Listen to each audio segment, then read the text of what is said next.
All right. Thank you so much, Click and Jigsaw, for agreeing to do the interview early. Yes, Since yes. I have listened to some of your previous sets, both of you are very, very amazing, exceptional DJs. Thank you so much for at least agreeing to the interview and agreeing to my set, my little event here. So for those who have been to my other events, this is where the time I get to interview the DJs to see kind of what makes them tick. Who would you say would want to go first as far as answering the questions?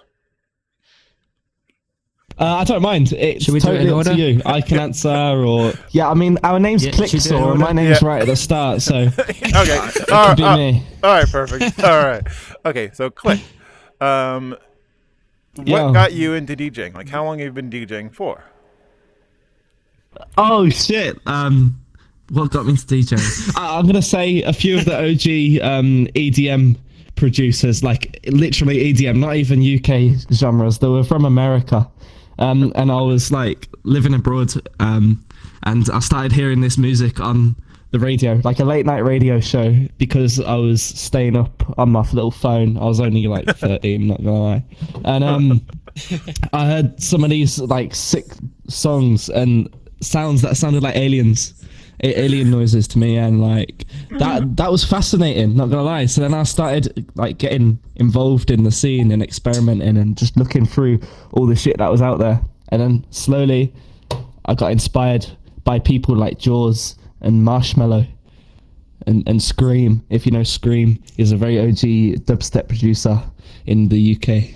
And yeah, I got inspired and I started DJing like that. Awesome. Awesome. Same question to you, Jigsaw. Like, how long you been DJing for, and what got you started? Well, for me, it's completely different from CliikSaw's side. So I actually started when I was 10 years old.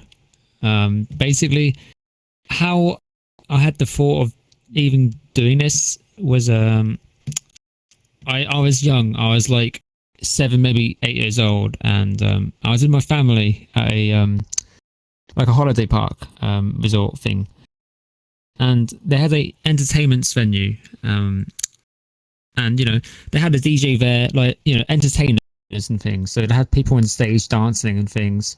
They had a DJ there, and I just basically said to my parents, what's the guy doing behind that box, which is obviously the DJ booth. And there's like, oh, he's DJing, and since that, literally that got stuck in my head ever since. And I guess I kind of just kept researching it, and I don't know, it never went away. It always stuck with me because it's obviously something that's really interested me. So yeah, by the age of 10, I got my first little DJ controller and things, and yeah, literally just started experimenting. He was I had a spinning bell friend wobblers. who, yeah, to be fair, I'm not gonna lie, I was really bad at what I was doing, but the thing was, I was Having fun just with it? purely experimenting, you know.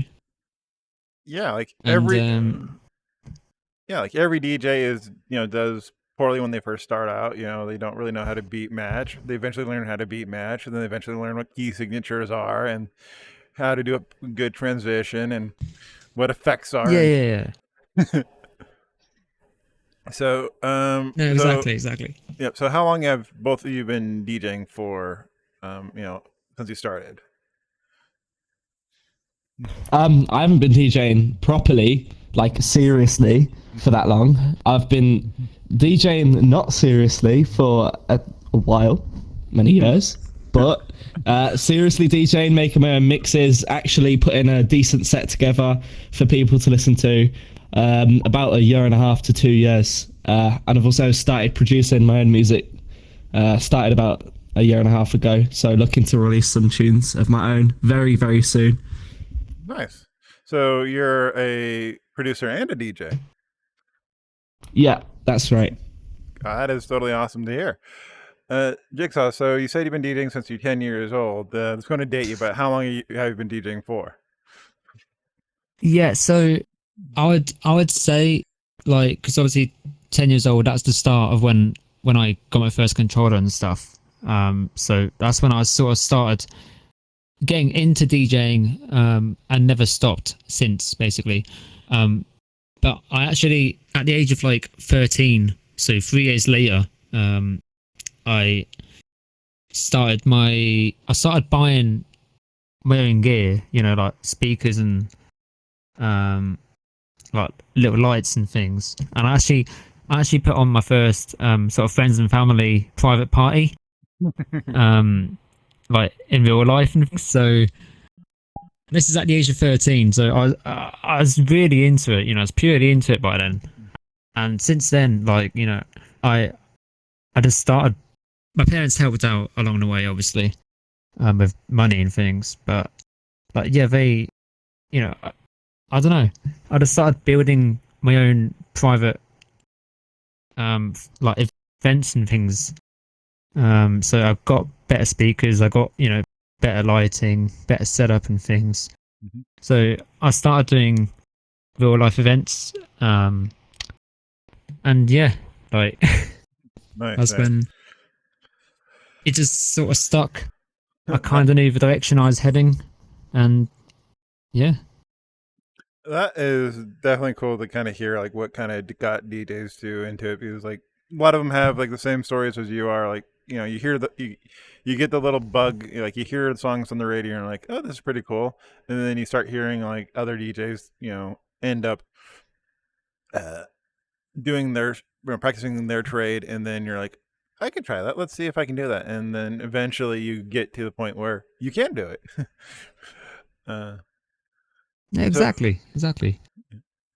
So, what DJ equipment do you use? Because you guys are, a back-to-back duo. I'm guessing you don't, bump each other off the same DJ deck. So it's my turn now. I guess you guys kind of have your own. No, if we was in real life, we would. I mean, I already did that like a bunch of times at his house. I knocked him off and said it's my turn. He's done the same thing. Yeah. We've been through it all in real life. Like, an absolute wobbler is being played, right? Okay, and then in the UK scene, if an absolute tune is being played, you've got to rewind it, Rewind it, play it a second time, an absolute tune.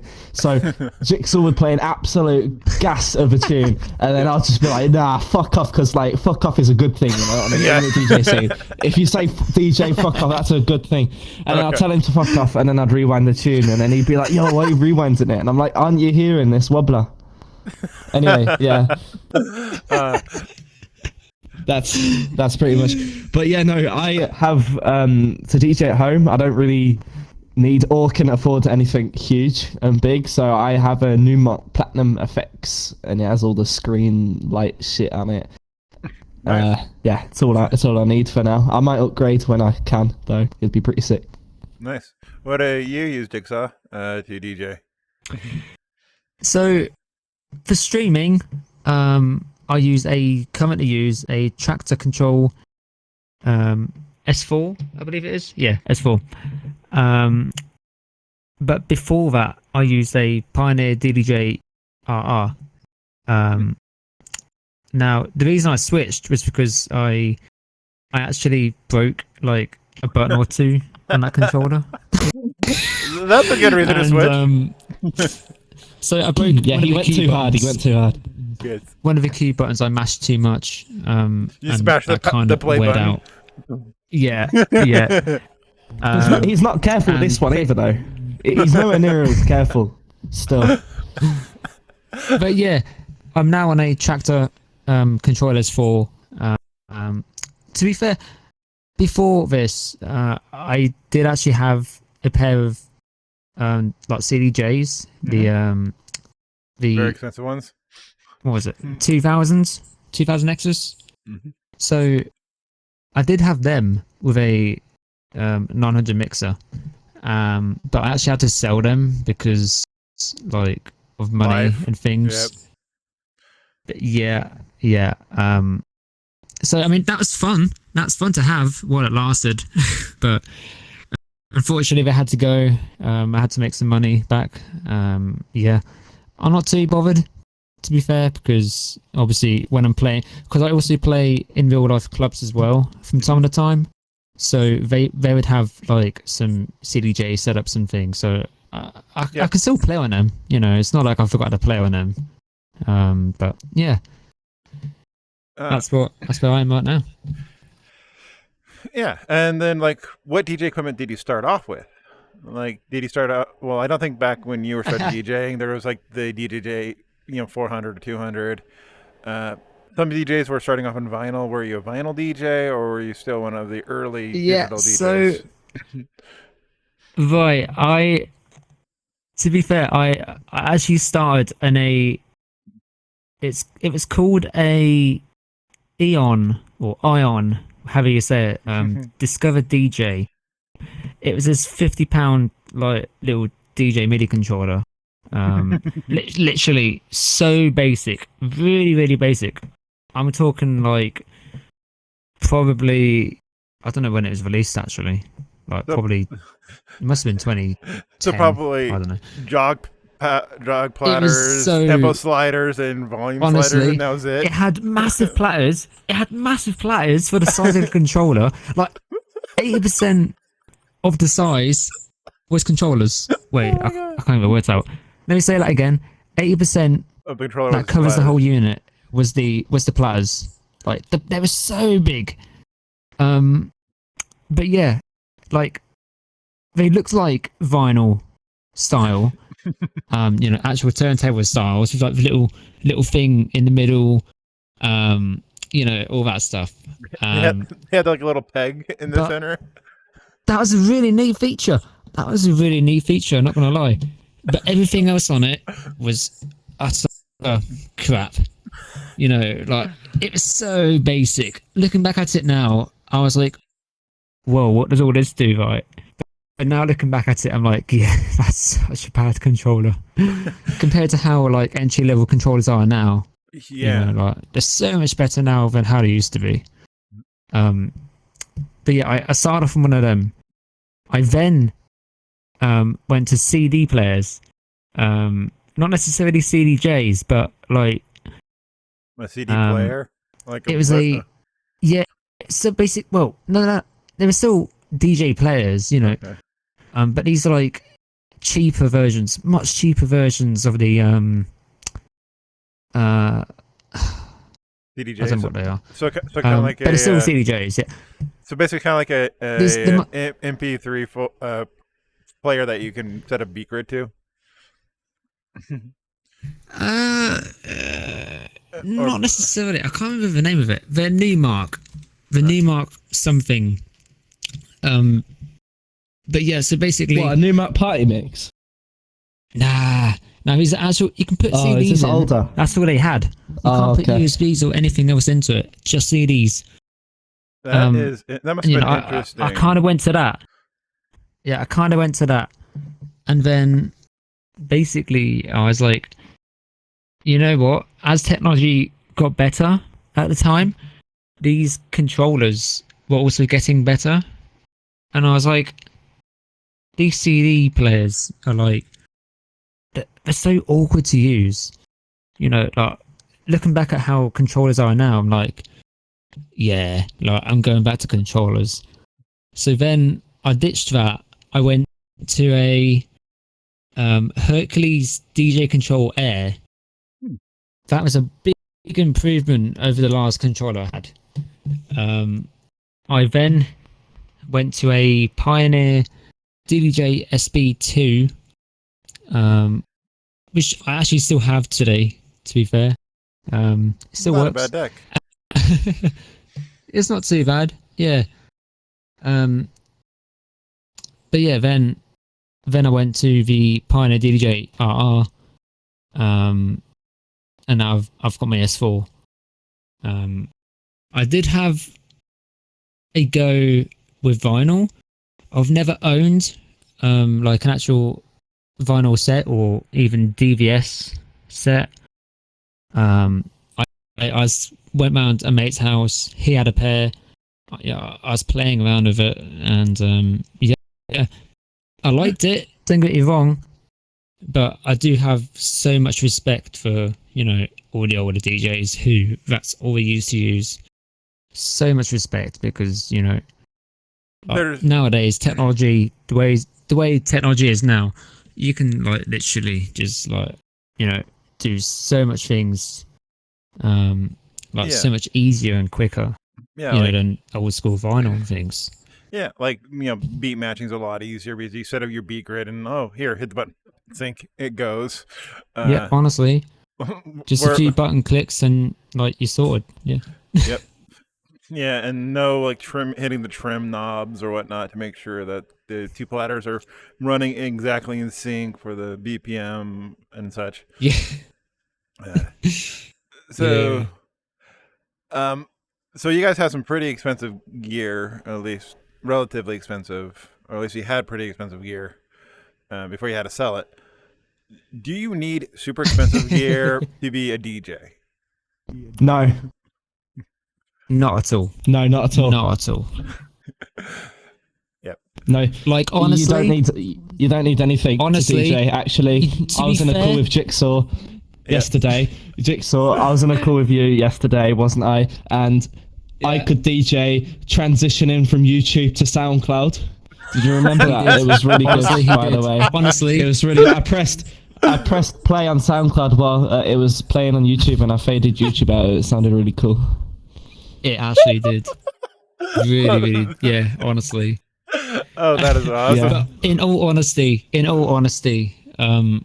you can just download a bloody DJ app on your phone, like just to get started. That's honestly like. I mean, yeah. To be fair, there's free DJ apps on your phone, Yeah. or even virtual DJ on your computer, just to get started. You then get more into it. You can buy even a tiny DJ controller. Just a really cheap one. Just to get what I into think it. helps with these online things that you can like get for free, or the ones you can get on your phone, or the ones you can get for free online, is it helps you understand how to look at a track, because most of these will have waveforms of tracks, right? It helps you understand layouts of DJ controllers. It helps you understand the layouts of the waveforms. It helps you understand just to read a track, really. And I feel like before you can DJ, you need to be able to read a track. So it's a really good starting point. You don't even need to spend money to start. Yep, because most people already have a library of music that they like, and most free applications like Virtual DJ, Record Box, Serato, Tractor have those entry-level free things that you can just set it up, basic function, boom. Oh, this is what a beat grid looks like. This is how I can adjust the beat grid and other stuff. But gear, like you definitely don't need gear to start off a DJing. Now, as far as like improving, once your skills have improved and such, would you say that newer or more expensive DJ gear like would help out, like 2-track versus a 4-track deck, and that type of stuff? It helps you get more advanced, in my opinion. Helps you get more advanced, more non-basic. To be fair, like you can perform basic stuff on the smaller decks. I mean, it's quite cool.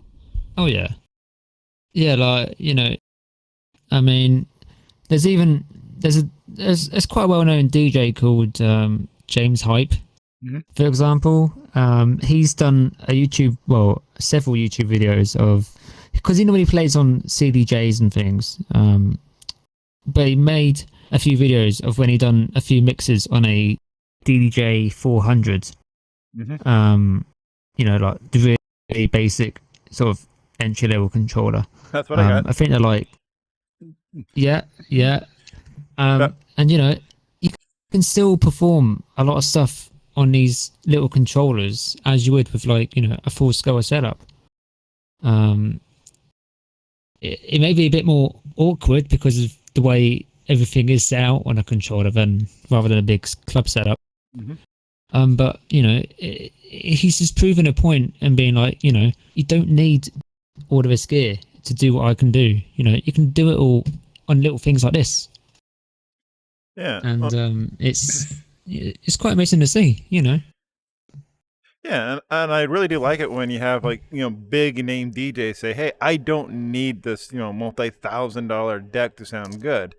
All I need is just a basic deck, a good software, and good understanding of my tracks to make the magic happen. Yeah, basically, yeah. Yeah, I mean, it's about understanding your I've tracks. known a big mate. thing. I know a mate who started out with a little new mark party mix.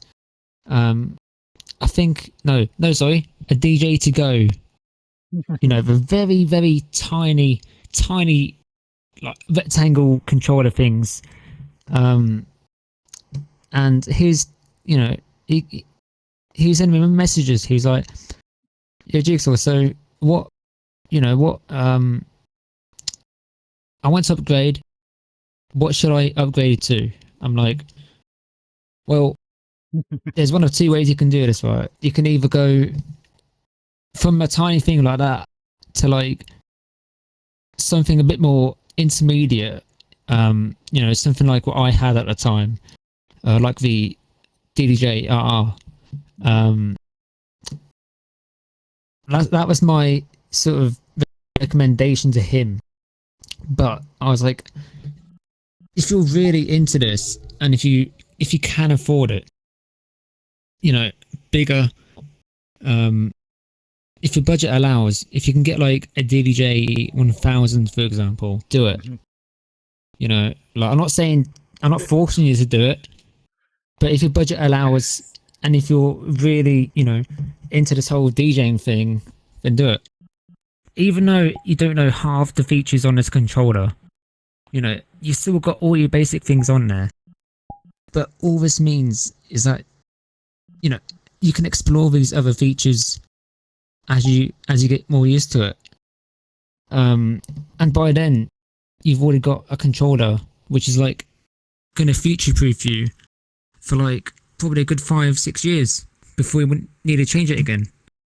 Yeah. You know, so you miss that stepping stone of having to keep buying controllers every 2 years, you know, just to get something better.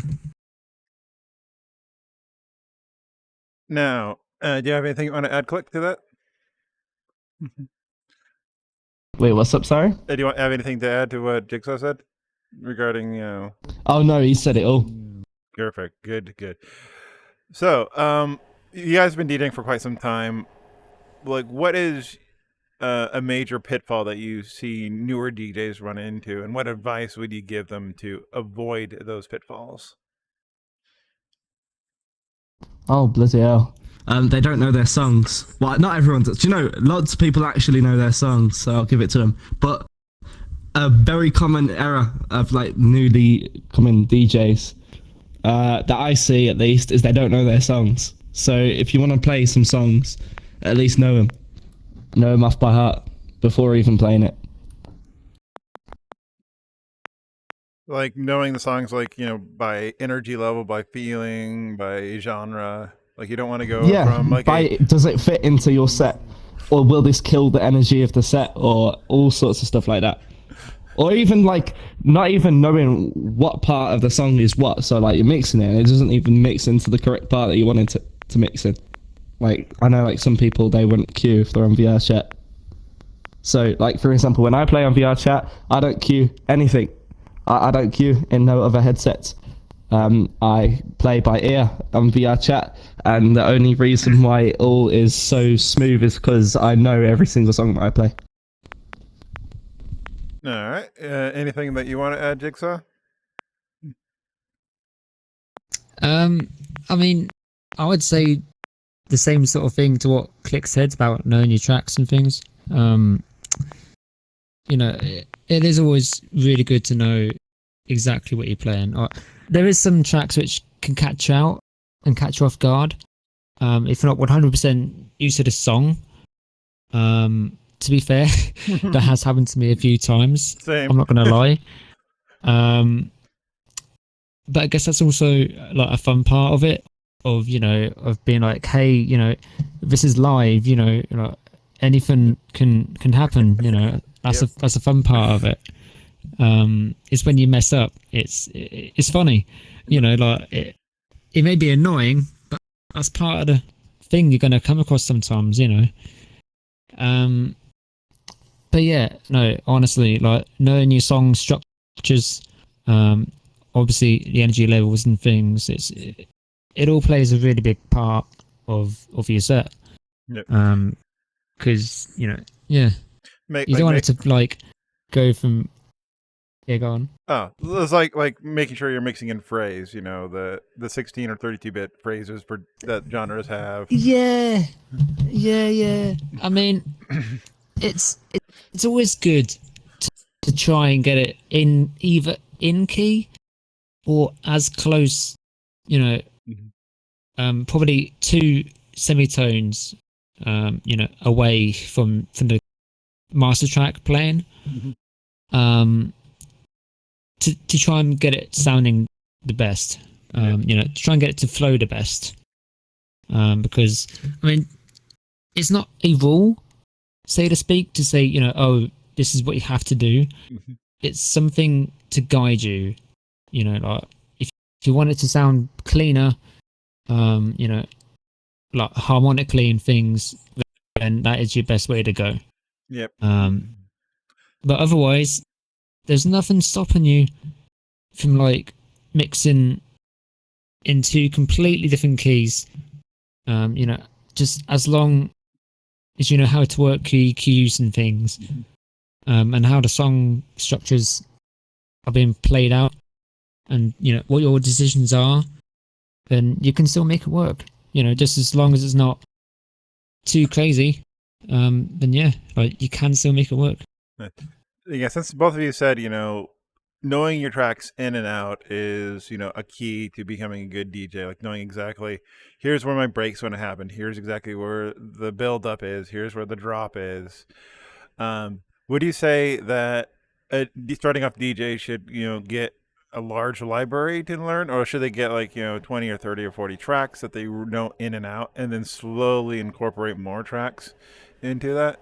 Because I think that's a pitfall with a lot of DJs. One big thing is, see, this can be a bad thing both ways, because if you're performing multiple sets and your library is only 30, 40 tracks long, you're playing the same set every single time, and then your sets can get boring because it's the same thing every time. So in one way, I would recommend a small like 30, 40 track library to learn on.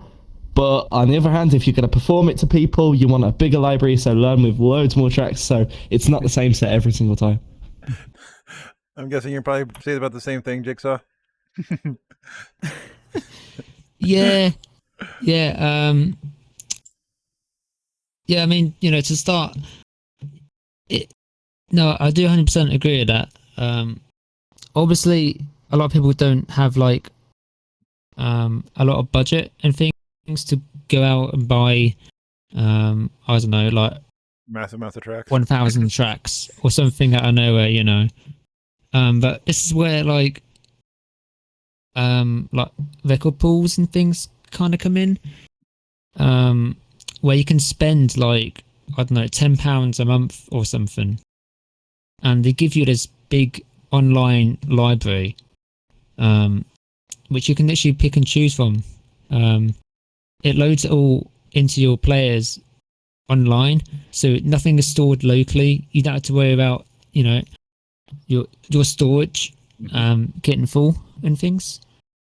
And yeah, you're literally just DJing with music which is stored online. Yep, that's a good way to sort of do it as well.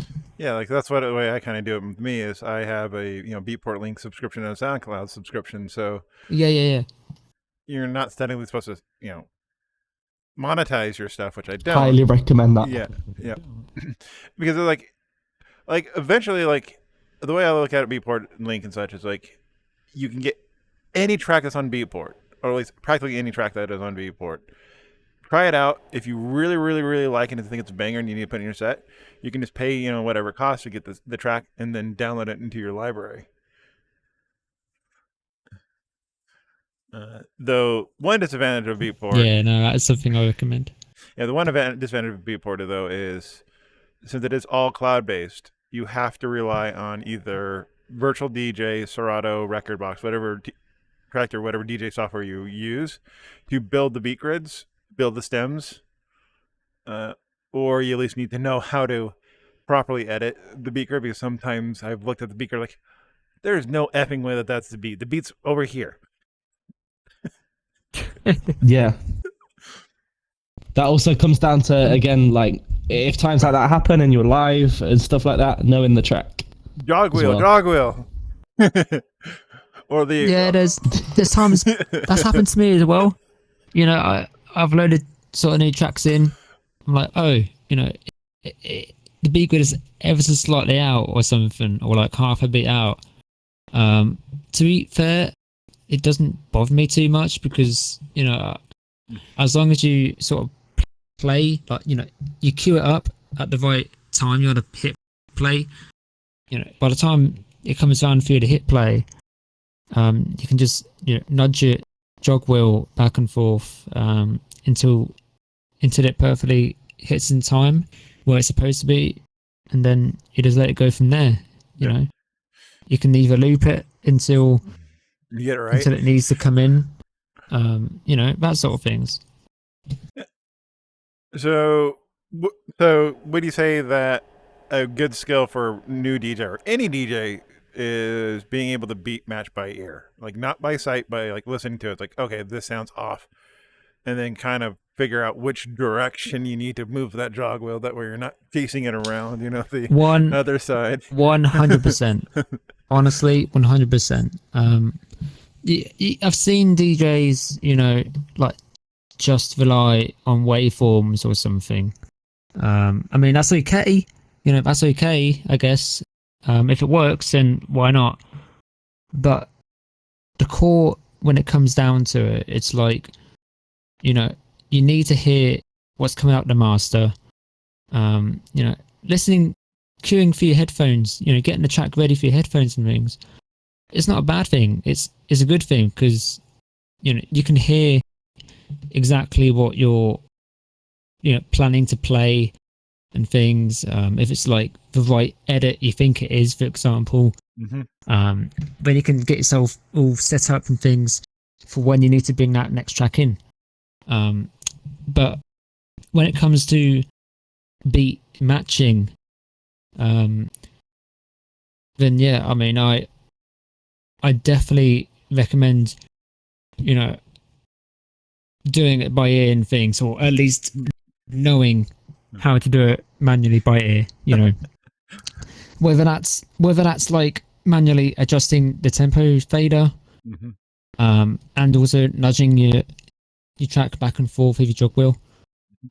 It's a very good skill to have, because there's gonna be times where, I don't know, where your sync button or something is not working like you want it to, and if you don't know how to like mix it by ear, then you're basically fucked.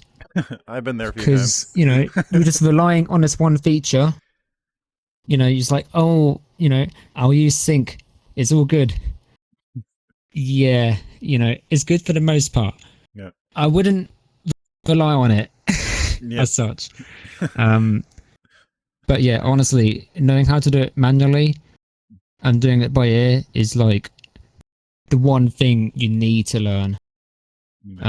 Once you've mastered that, then, you know, at least if something digitally goes wrong, then at least you can fall back to your manual skills, and Right. you know, you can fix it from there, Yeah. so to speak. Or if it goes really to the wall, effects, you know, backspin and start the new track. Yeah, if it gets to the point where it's completely out and you fucked it all together, Best method. I do it all the time. just backspin out of it, just get rid of it. Yeah, I think I was talking to Johari. He was a Australian DJ. He's like, yeah, click this. When it's at this, listen for the backspin. Click loves to do the backspin.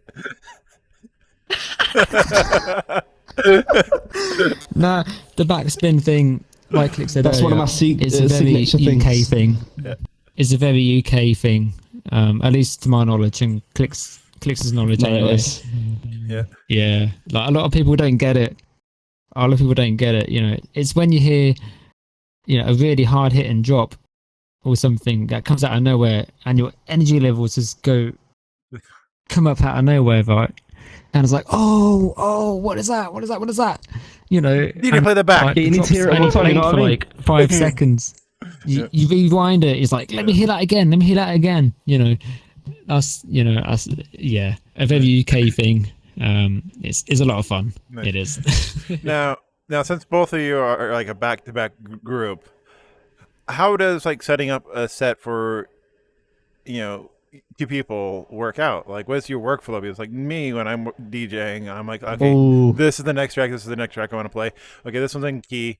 Like, what I've been doing is I've been trying to challenge myself with like learning new genres, like bringing what my skills I have developed so far into the other ones. Like, I'll go to Beatport Link, go to a genre, like the top 100, you know, DJ or top 100 tracks for the genres, and I listen to them. Like, okay, let me try this genre out, build the beat grids, and I'll just start playing a set randomly, just picking through tracks. But it's just me like thinking to myself like, hey, this next track looks good, or this track will sounds good. I'm thinking with somebody else, you know, either helping or hindering. How does that work out? Well, for our CliikSaw sets, we spend a very long time working on the track list for our CliikSaw sets, even though they vary between like an hour or 2 hours, depending on the venue and what time we have. But at least over 5 hours goes into making the track list. We sit in a call one night, and then we just put together a certain track list, and we look at it in a lot of detail. And I mean, like, we pick the energy points, we pick the high energy points, we pick the low energy points, the break points, where it picks back up the energy, what genres is in what section. And then, yeah, we have a lot of different things that we need to look out for while making a track list, but it takes a long time. A lot of effort goes into it. Oh yeah, it is like a track list, but it's a list where it's like making a playlist where, you know, you pick your best songs and things which you want to hear, or at least try and hear, and a wish list if it's going to fit into the set overall, right? So we put all these songs together, and it's when we're doing it live, it's not necessarily a case of, you know, oh, play this song, then this song, then this song. It's a case of like all of our songs we want to play, or at least play, are here in this list, and we just pick and choose from there. Basically, Yeah. Okay, has there been a time where like either Click or Jigsaw that you're just like playing a song, and then you're like, I'm going to throw him for a loop, and you just throw down a different track, and let's, you know, like, so let's see how he responds. He does that. No, we do like to mess around with each other sometimes. Yeah. It's If you hear a song played over another song, that's him. He's doing that. I'm not doing that. It's him. What do you mean? What do you mean? No, that's a good thing. That's a good thing. You double drop songs. It's a good thing. Yeah, like Oh, you don't like to. You don't like to double drop. I know. I mean, to be fair, it is hard. It is hard to pick and choose when to be like, you know, will this double drop as you like? Especially with the music we saw play, it's very, very hard to do that. D&B, you can do it quite easily, I guess, with D&B. You know, hardstyle, you can potentially double drop. Songs. Yeah, you know, you can even do it with you can do it with bloody tech house. I've done it with tech house plenty of times, and you can get some banging sounding mixes out of tech house when you double drop them. But yeah, like, you know, we do like to sort of mess around with each other. It's funny because I'll throw in a tune when he doesn't expect it. Yeah, it keeps you on your toes. An absolute wobbler, you know? And he has no idea. Like, so if you see us like throwing hands at each other, not literally punches, punches, but, you know, the fuck. If you see us jumping around, pointing at the guy, we're like, "Oi, what's he doing?" You know, like, oh no, it's a lot of fun. It's a lot of fun. Who's the major offender when it comes to that? I don't know. Click's done it to me. He's done it to me plenty of Multiple times. times. Yeah, which Yeah, no, in this it's track me. list, It's he me. I'm even sorry. throws in songs. He throws in songs which, like, very last minute, which I don't even look over. And he's like, "Dude, I'm gonna play this at some point. You know, I'm gonna surprise us, man."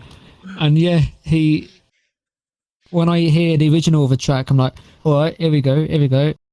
And then it's a Remix. completely different track. I'm like, "Dude, what is this?"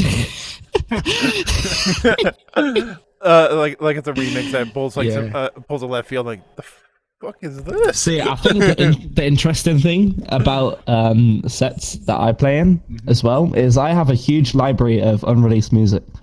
So I can play music that like even Jigsaw hasn't heard before, and then he like goes mental, you know? Like yeah. so it's like He's done that plenty of times. Plenty of times. So you're like, this track is a fucking banger, but I never heard it before. Exactly. Or you know, or it's the original to start with.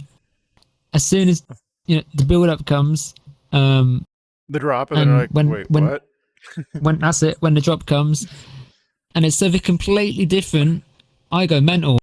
I'm like, dude, like, How yeah, how's the end going to happen? It goes from like Dr. Jekyll to Mr. Hyde. yeah, exactly. Nice. All right. So final kind of questions. If you were to kind of send back a message in time to yourself when you're starting off DJing, what advice would you give yourself, for DJing? Jigsaw. I mean, I don't really know. Like, I'll give some time To be think. fair, thinking about it, I feel like I've done quite well. The only thing I sort of, because I mean, I learned it all basically myself, with just trial and error and things, which I guess is a really good way to do things because you learn from your own mistakes. You get to learn what does what and fix them as and when later on down the line. But I don't know. I mean, I kind of want to get into producing myself, for example. But I feel like I haven't left it too late, but I felt like, I need to have that more of a motivation to do it. Like, if I could have done it earlier in life, then I would have done. If I got more stuck in with it, I have tried it before, but it's just it's still complicated for me. Yeah. I get how songs are structured and all this and all that, but there's something about it which still confuses me, if you know what I mean. Yep.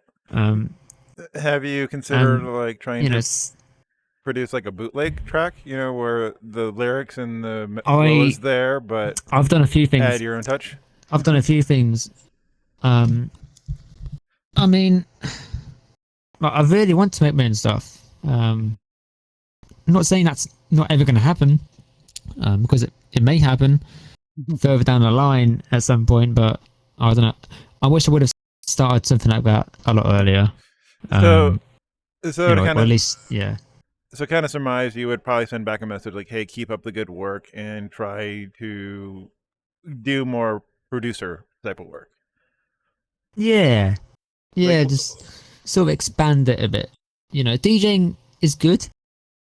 But to get yourself out there more, making your own music, is, it's going to help you a lot. It really is. Because people are going to know you from the music you make or edits and things you make. And, Helps out just with copyright. that's going to get you out there. Yeah, it's going to help you get out there a lot more. Yeah. And definitely, if you're producing your own music, kind of helps out with copyright too, because you own the copyright since you're the one who produced it. Oh, I mean, copyright copyright Ugh. The bane of DJs is a complicated existence. one. Yeah. It's a complicated one. It's like, as long as you have, well, I say have the rights. Basically, if it's released, if you can download it, you can play it. Basically, Yeah. You just can't sell it or monetize it. yeah. Basically, yeah. That's in a nutshell. Yeah. All right.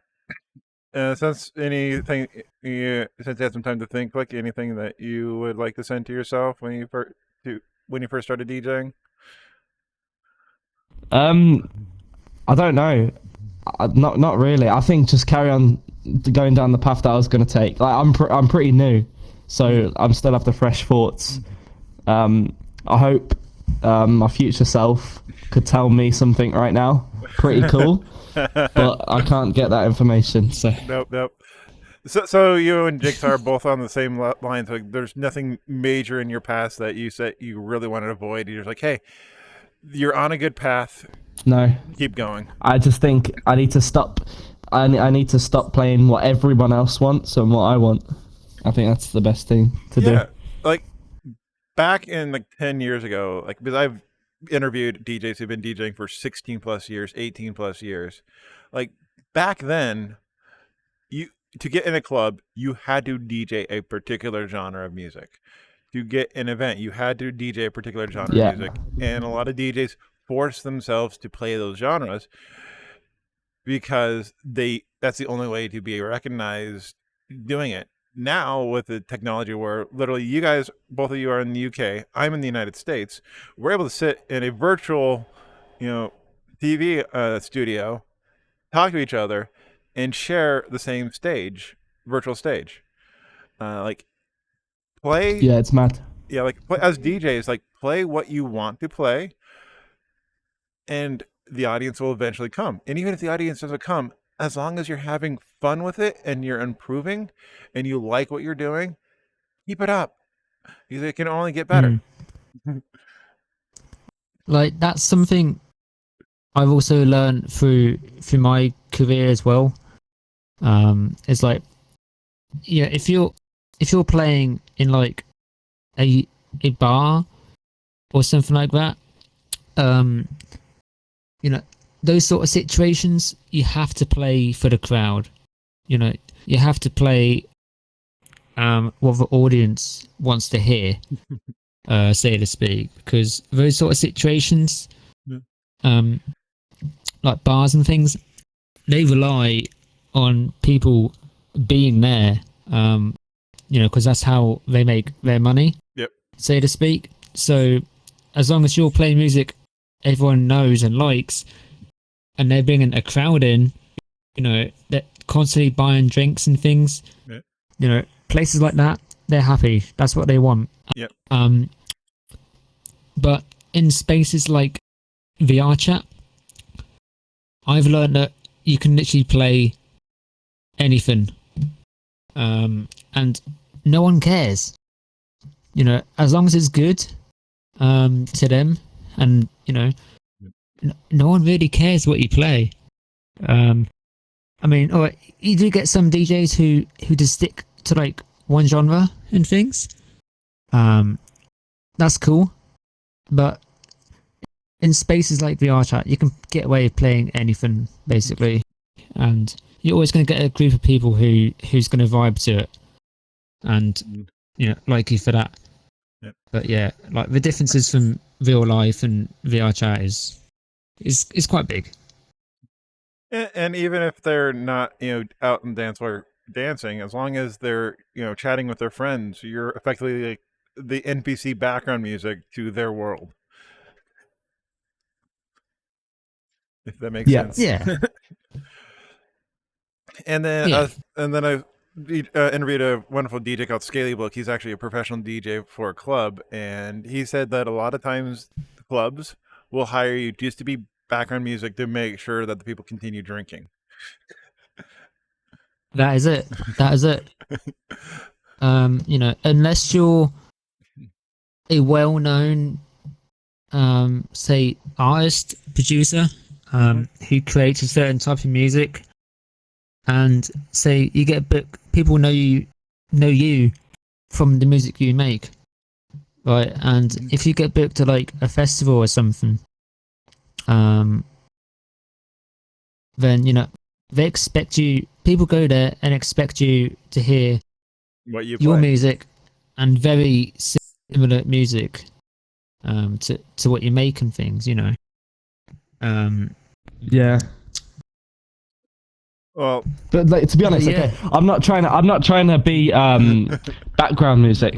I'm not trying to be background music. You want I'm them on trying the to get floor. people to come to see me, to see me play for my stuff that I DJ.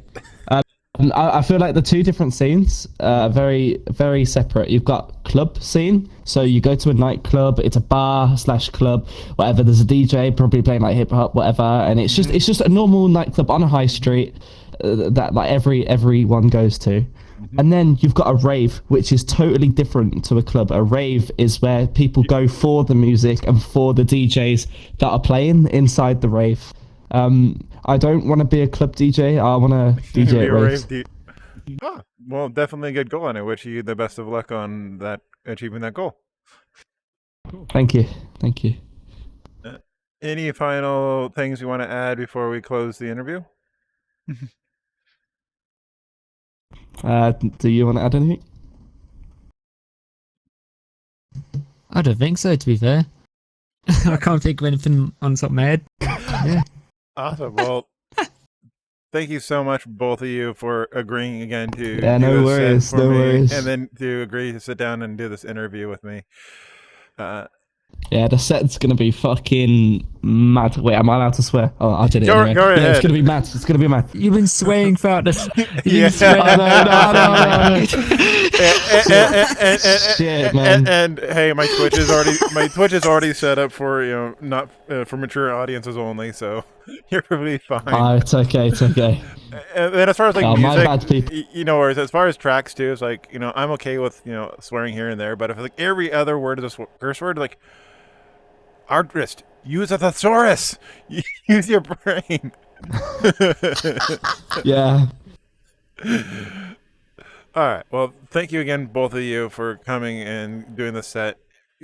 You guys, like I said, are both very marvelous DJs, and I'm very grateful to get DJs of your caliber to agree to my little event that I've decided to start, like literally January, second week of January. I'm like, let's start an event, and then here it is.